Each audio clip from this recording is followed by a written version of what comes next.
Here with head coach Todd Shulenberger ahead of this week's single game against Gonzaga at home, coming off of a split week on the road at St. Mary's and then beating LMU at home. A wet one Saturday night, but you got first shutout of conference play, got the multi-goal win. Just talk about persevering and sort of getting that win. Yeah, it was a good win on Saturday for sure. I thought it was a complete game for the most part by us. Like to have a couple more goals there, but that's okay. Got the shutout, as you said. Two nice goals that we scored. Really good goal off a corner, and then one basically on a counter. So yeah, again, shutouts are always good. Wins great, and we move on to our next game, and this conference thing's still alive. We talked about, after the game, you told the team this is still open. This conference is competitive. There's opportunities. People think you lose one game, you're stumbling, but it's so open in the way results have been going. It seems that way. What do you tell the team to keep them focused, but also obviously engaged and focused on the season?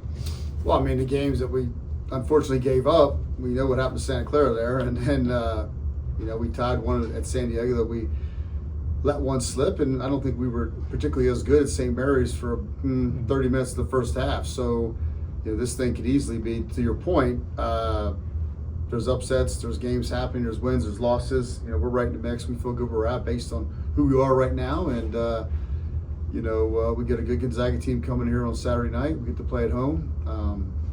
But I'm really excited about this team still. I mean, they keep pushing. There's no doubt about it. This team is hungry still, and anytime you got that, you hope you set yourself for a good result. So currently at the moment, as a team, you guys are averaging slightly more goals scored per game than your guys' opponents. And, considering some of these unforeseen circumstances you guys have had, what's been your saving grace that's allowed you guys to keep those stats up? We had a great locker room right now, to be honest with you. You always say next player up mentality. Heck, was next coach up one game when I got thrown out. So, it shows what we got going on in that locker room right now. I really do. That it's a deep but young and inexperienced in a way. We're a work in progress, but I like the progress we're making on the work we're providing out there. And these kids are embracing their role, and they're getting it done right now. So we're still excited about that. Yeah. And then on top of injuries as well, Kiera Mitchell comes back. She's wearing that kind of face mask on. What's kind of the story behind that face mask, and what is its benefit? Really? Well, it's Halloween time, so what a tough kid she is. So as soon as she did it, talking to her and her dad at the ER, they're ready to go the next day. So that's who they are. That's who this team is, and she's had a great year. And I don't even notice it's out there because she'll be the first and the last to keep heading the ball, that's for sure. So we're proud of her, where she's at, what she's doing. And then one name that really jumps off the stat sheet right now, it's got to be Jordan Young. She's leading the team right now with 4 goals. What about her game has stood out to you as to why she's able to get that goal lead? Well, I think she'd be the first to tell you that she's let some opportunities down out there, but it's the process of her coming back to get the next goal. So she's not going to beat herself up, and she's going to respond, and she responded this last game because she knew she let one out there the game before. So I think the biggest thing for Jordan is a response. When you get a 5th-year kid, you're hoping you get a response. She's done that. You talk about, overcoming obstacles. Maybe you can speak just a little bit to what you tell the captains of this team who are now on the sideline and how they lead from the sideline, and then some of those younger kids, how you become the on-field leader now that you have that opportunity to step into, and just sort of like how those conversations go and you manage that. Yeah, we're down to one captain playing, right? And if they ever take a step back in practice or miss a tackle or just not have a great day, I'll just ask them nicely, look over at your captains over there who can't play anymore, who are seniors. And their response will quickly change. And so you never take things for granted in life, right? Yeah. At any moment, anything can happen. It's been unfortunate, but I'm using this as a positive because I think it's only making us better this year, and it's certainly going to make us better in the years to come. We're getting a lot of young players playing, and they're hungry. And some of those seniors will come back next year.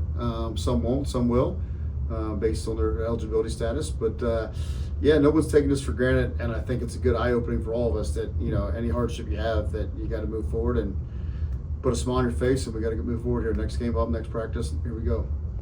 And of course, your record right now currently balanced perfectly at 500. You're kind of floating at number 4 in the WCC right now. You're going to play against Gonzaga, going to play against WSU, and then Pepperdine a little bit later on. How might that, you being at 500, maybe influence, change your game plan going into those next couple games? Well, we needed to win this past game, and now we need to win this game here. And I guess you could call this a new type of rival coming in, and we're excited to get a hold of Gonzaga on Saturday night. They're a great team, and but it's one game at a time. As Jim said, this conference is still open. There's 6 games to be played, and there's plenty of that's 18 points if you were to win out. So there's plenty of opportunity out there to go, and all we care about is bring Gonzaga here on Saturday night. And of course, talking about Gonzaga, all time you guys are 24-2 against them. In your in the history of these two programs, at one point you guys put up 13 goals in one matchup, 15 goals in another. Granted, that was back in the 90s, but it does bring your guys' averaging about 4 goals against them all time. So how are maybe you prepping to maybe hit that quota for this game? Nobody cares what we did in the past. It's about this game coming forward. I really don't look much into that. I didn't even know those stats. Quite honestly, I wasn't part of some of those stats. So it's just about this team right now, who we got. They're have done better late. Get Gonzaga. They're definitely winning some games. They have not won on the road yet. We're well aware of that. So it's going to be a battle for sure. So you can call it a home game for them, I guess, maybe to a sense. It's right down the road, but it's not easy playing here at Lower Soccer Field. And of course, we kind of talked about it a little bit before, but some of these young faces, as good as Jordan Young has been as a redshirt senior, you also have Audrey Shackelford, Journey Middleborn, who are also right behind her in terms of that goal lead as well. How important is it to have those young faces being as productive as they are this early in their career? That's great. Freshmen and sophomores, you both named it. Let's not forget Isabel Wright, who leads the team in assists, another freshman. So we're getting production across the board. We're not a one-trick pony for sure. We got numerous people that can do numerous things out there, and anytime a young kid is getting some stats or points, just watch her confidence grow, and that's exactly what's happening right now.